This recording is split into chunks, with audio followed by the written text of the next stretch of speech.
So food అనేది చాలా important. Food is medicine కూడా అంటున్నారు. ఆ ఫుడ్ దానికే మేము చాలా రీసెర్చ్ చేశాను మెడిటరేనియన్ ఫుడ్ అనేది. ఫర్ ఎగ్జాంపుల్ కొన్ని టైప్స్ ఆఫ్ ఫుడ్, ఈ కోకోనట్ వాటర్ అనుకోండి, 2 గ్లాసులు కోకోనట్ వాటర్ తాగితే మనకి మంచి బ్యాక్టీరియా ఉంటుంది. అదేవిధంగా బ్లాక్ కాఫీ, అసలు మిల్క్ అనేది రాంగ్ కాన్సెప్ట్. పెరుగు మంచిది, పెరుగు మంచిది కానీ పాలు మంచిది. ప్రోబయోటిక్ అంటారు కదా, పెరుగులో ప్రోబయోటిక్స్ ఉంటాయి.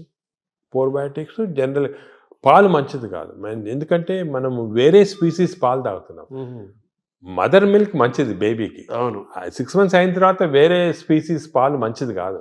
ఎందుకంటే పాలు ఒక స్పీసీస్లో పాలు is meant only for that species. ఇప్పుడు ఆవు పాలు అనుకోండి, ఆవు పాలు అంటే దూడకు మంచిది, అది గ్రోత్కి మంచి, చాలా ఎక్స్పోనెన్షియల్ గ్రోత్ అవుతుంది బేబీ.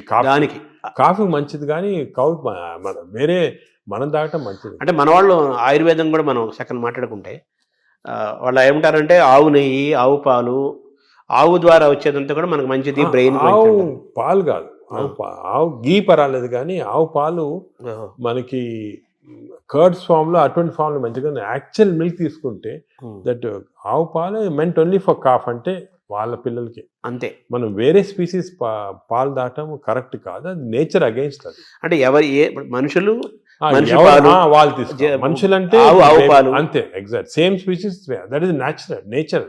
మన నేచర్ కి వ్యతిరేకంగా వెళ్తుంది. ఆవు నెయ్యి మంచిది అంటారు కదా, బ్రెయిన్ మంచిదని కాదు, అంటే కొంతవరకు ఇంతకుముందు నెయ్యి తీసుకోవడం మంచిది కాదు అంటే ఇప్పుడు కొంతవరకు లిమిటెడ్ క్వాంటిటీస్ లో పర్వాలేదు నేను వచ్చింది, అంతేగాని మంచిదని కాదు, ఎక్కువ తీసుకోవడం మంచిది అలా కాదు. ఇందులో ఈ జర్నీలో అవాయిడ్ వైట్స్ అనేది ఒక పెద్ద ప్రచారం జరుగుతుంది కదా సార్, అది అవాయిడ్ ఏదంటారు? అవాయిడ్ వైట్స్ అంటే అన్నము, వైట్ అనేది జనరల్ టర్మినాలజీ, కానీ జనరల్ గా దోస్ అంటే ఇప్పుడు మనం ఫుడ్ లో కార్బోహైడ్రేట్స్, ప్రోటీన్, ఫ్యాట్ లో saturated fat, unsaturated fat example ఏమంటే ఆలివ్ ఆయిల్. వెస్టర్న్ కంట్రీస్ లో ఆలివ్ ఆయిల్ ఎక్కువ తింటాం, మనం ఆలివ్ ఆయిల్ తో కుక్ చేయలేము. ఆలివ్ ఆయిల్ కుక్ చేస్తే అది చెడిపోతుంది. దానికి రైస్ బ్రాన్ ఆయిల్ అని ఉంది.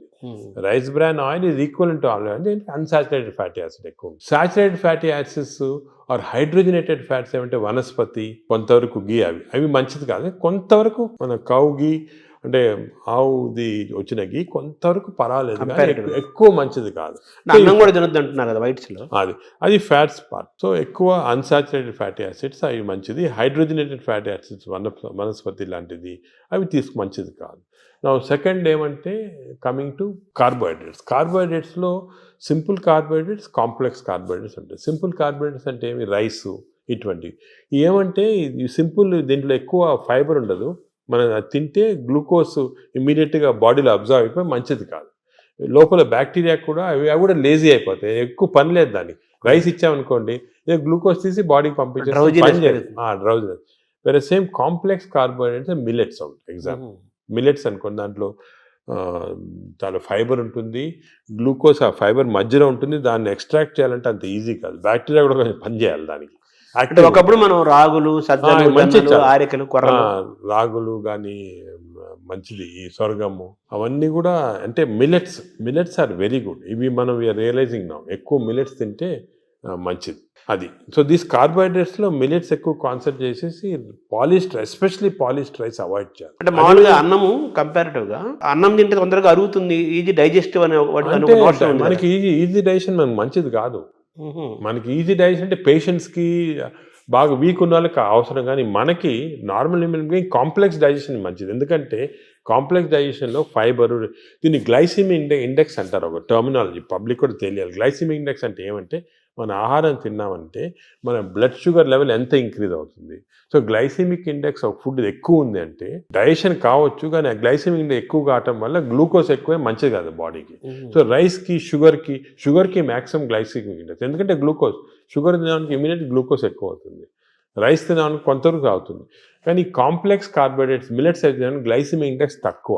కొన్ని ఉన్నాయి, బీన్స్, మన చిక్కుడుకాయ, ఇది కిడ్నీ బీన్స్ అంటారు అవి, అవన్నీ రాజ్మా, ఇవన్నీ గ్లైసిమిక్ ఇండెక్స్ తక్కువ. అవి కూడా కార్బోహైడ్రేట్స్, గ్లైసిమిక్ ఇండెక్స్ తక్కువ. అంటే అవి తింటే దాంట్లో ఫైబర్ నుంచి గ్లూకోజ్ బయటికి లాగాల, బ్యాక్టీరియా పనిచేయాలి, అన్ని చేసి స్లోగా గ్లూకోజ్ ఇంక్రీజ్ అవుతుంది. సో దట్ ఈస్ నాట్ అది మంచిది. సో Protein లో గురించి గ్లైసెమిక్ ఎక్కువ ఇండెక్స్ అంటే మాట్లాడుతున్నారు. మంచిది. సో ఇది కార్బోహైడ్రేట్స్. కార్బోహైడ్రేట్స్. సో అరుగుదల రైస్ తింటే మంచిది అరగటం అనేది మంచిది కాదు, తొందర అరగకూడదు, డిలే కాదు. Third aspect protein. ప్రోటీన్లో మనకి animal protein, vegetable protein. Vegetable protein అంటే ఈ స్ప్రౌట్స్, దాల్స్, ఇవన్నీ వెజిటబుల్ ప్రోటీన్. యానిమల్ ప్రోటీన్లో కొన్ని మంచి ఉంది, చెడు ఉంది. Animal protein high quality protein. For example eggs అనుకోండి, మంచిది యానిమల్ ప్రోటీన్. అదేవిధంగా కొంతవరకు ఫిష్ మంచి ప్రోటీన్, అంటే దాంట్లో ఎక్కువ ఫ్యాట్ లేదు. కానీ ఇప్పుడు రెడ్ మీట్ అనుకోండి, దాంట్లో సాచురేటెడ్ ఫ్యాట్ ఎక్కువ, అది మంచిది కాదు. అసలు రెడ్ మీట్ అనేది తినకూడదు అసలు. ఈ రెడ్ మీట్ వల్ల మనకి బాడీ హార్మ్ కాకుండా ఈ బాడీలో క్యాన్సర్స్ రావటము, కోలన్ క్యాన్సర్స్ వెస్టర్న్ కంట్రీలో చాలా ఎక్కువ పాలిప్స్ అది రెడ్ మీట్ వల్ల. So red meat complete avoid చేస్తేనే బెటర్. సో ఇవి కొన్ని జనరల్ ప్రిన్సిపల్స్ మాట. దీంట్లో స్పెసిఫిక్గా మేము ఈచ్ పేషెంట్కి అడ్వైస్ చేస్తుంటాం. ఎందుకంటే ఇవి ఇంపార్టెన్స్ ఎందుకు వచ్చింది వాటికంటే, మన ప్రపంచంలో 5 బ్లూ జోన్స్ అని ఉన్నాయి. బ్లూ జోన్స్ అంటారు దాన్ని, బ్లూ జోన్స్. ఈ 5 బ్లూ జోన్స్లో ఫర్ ఎగ్జాంపుల్ సార్డినియా అని ఇటలీలో ఉంది, అదేవిధంగా లైమలోండా అని చిన్న అంటే ఒక్కనవా అని జపాన్లో ఉంది. ఈ 5 బ్లూ జోన్స్లో ఏమంటే people are living for very long period. ఈ బ్లూ జోన్స్ అవి బ్లూ జోన్స్ అంటారు. అంటే కొన్ని వరల్డ్లో 5 బ్లూ జోన్స్లో people are living mainly 100 years దాకా. అందరు అక్కడ 100 years బతుకుతారు. లాంగివిటీ ఒకటి, హెల్తీగా ఉంటారు అందరు. డయాబెటీస్ తక్కువ, హైపర్ టెన్షన్, హార్ట్ డిసీజ్.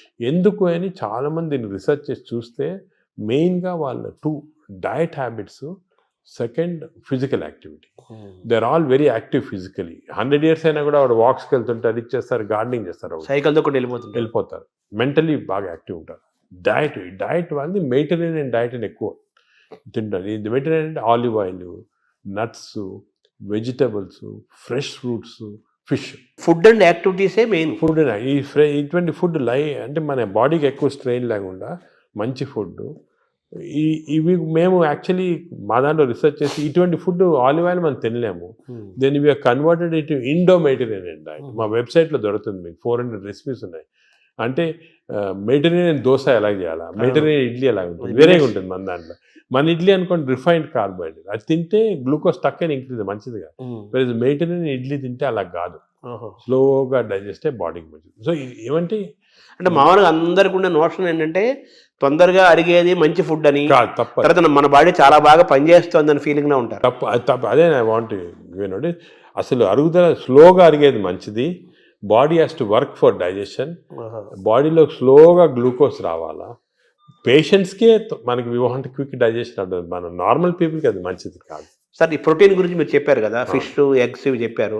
అయితే నాన్ వెజిటేరియన్ వాళ్ళకి ఎక్కడ నుంచి? వెజిటేరియన్ వాళ్ళకి ప్రోటీన్స్ చాలా. అసలు వెజిటేరియన్ ప్రోటీన్ మంచి ప్రోటీను, దాల్, స్ప్రౌట్స్, ఆల్ లెంటిల్స్లో ప్రోటీన్స్ ఉంటాయి. ఈ బీన్స్, ఇటువంటి దాంట్లో కూడా పెసర మంచిది. ఇప్పుడు దోశ బదులు పెసరట్టు తినండి, మంచిది. మన పెసరట్టు మంచిది చాలా.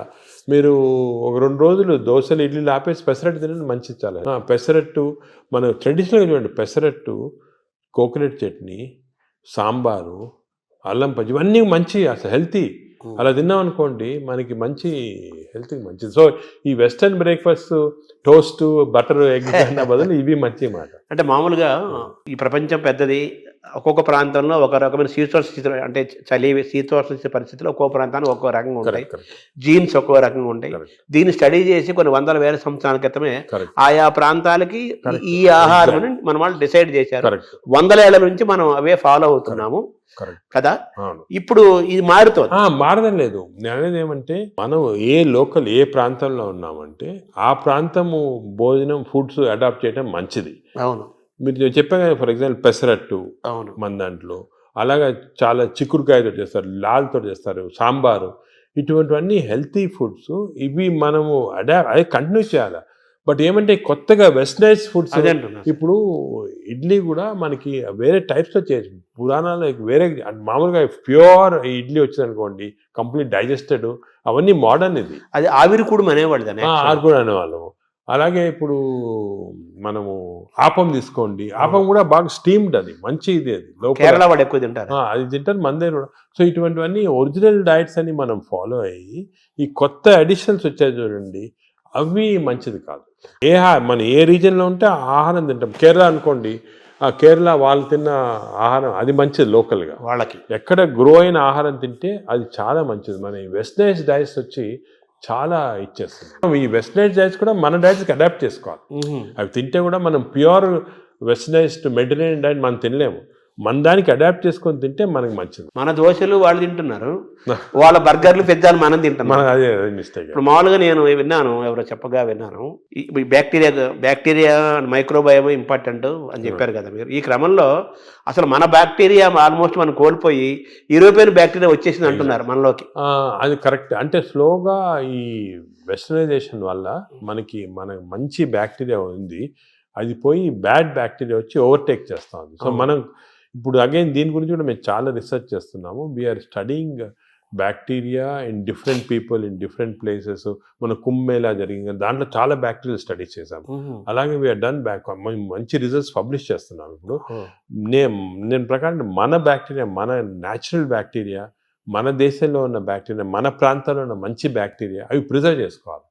అవి చేయడానికి కొన్ని టెక్నిక్స్, కొన్ని మెథడ్స్ అవి ఉన్నాయి. అవి మేము ఇప్పుడు ఇంకోటి ఏం చేస్తున్నామంటే రీసెర్చ్, ఈ ఎక్స్టెన్సివ్ బ్యాక్టీరియా రీసెర్చ్ చేసిన తర్వాత ఏవి మంచి బ్యాక్టీరియా, ఏ చెడ్డ బ్యాక్టీరియా అని కనుక్కున్న తర్వాత ఈ బ్యాక్టీరియా అనేది మన స్టూల్స్లో ఉంటాయి, కష్టం వేయటం, థెరపీలు ఇవ్వడం.